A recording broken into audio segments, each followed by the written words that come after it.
Let's do an NCLEX practice question, specifically a bow tie question. Bow ties can give you nurse's notes, vital signs, blood work, or physician's notes. Now, we're supposed to choose two actions to take, one condition the patient is most likely experiencing, and two parameters to monitor. The numbers here are the steps. So first you choose the condition, second, you choose the actions, and third, you choose the parameters to monitor. Great news is that there is partial credit given on this type of question. So don't give up if you feel like you only know a portion of the answer. All right, now we need to read our question. I'm gonna highlight any obvious clues or abnormal findings while I read it. Client is seen today for evaluation of lower abdominal pain and lower back pain. Client reports that this has been going on for 5 days. Client states, sometimes when I urinate, I notice a stinging, but it isn't always there, and sometimes I feel okay. Sometimes I also feel chilled, and that seems to be when the pain is more noticeable. Client reports urinating every 1 to 1.5 hours throughout the day and night, and states that often great urgency to urinate is present. Client denies noticing any sediment or blood after using the bathroom, and client rates the pain at 3 out of 10, denies any known medical history, and does not take any medication regularly.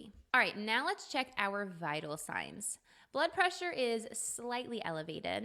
The heart rate is normal. The patient's respiratory rate is normal. Oxygen saturation is normal. Temperature is mildly elevated and may indicate a low-grade fever. And she states 3 out of 10 pain. All right, now let's dive into our options. Starting with, what do we think this patient is experiencing? First is glomerular nephritis. This usually shows up with blood in the urine, and this patient denies blood in the urine. Nephrolithias or kidney stones. This usually causes a sudden, sharp pain in the flank, back, or lower belly. Our client doesn't describe a sudden or sharp pain. Interstitial cystitis. This does cause urgency and frequency and pelvic pain, but it doesn't usually cause a fever. And finally, all signs point to a UTI or a urinary tract infection. Lower abdominal pain, back pain, low-grade fever, urinary urgency with discomfort. These are all classic signs of a UTI. All right, now let's prepare for two actions to take. Prepare the client for hospital admission.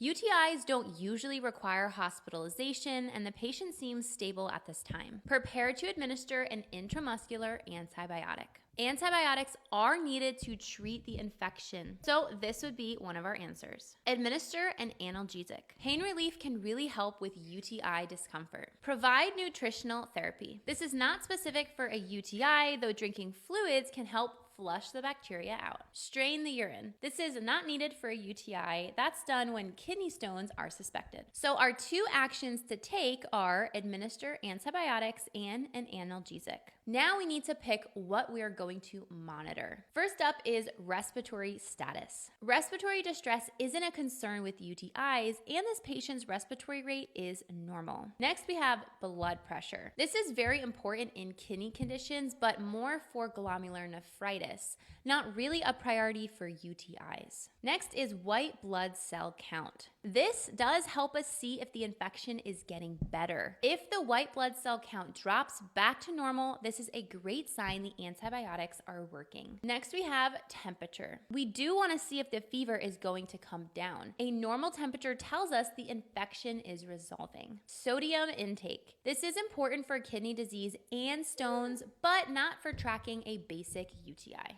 And that's how you answer bow tie questions. You really want to look out for those classic symptoms concerning findings. This will give you insight into what condition the patient is experiencing. You can find more bow tie questions, trend questions, select all that apply, and helpful NCLEX tips in the complete NCLEX study notebook. Happy studying, future nurses, and best of luck on your NCLEX.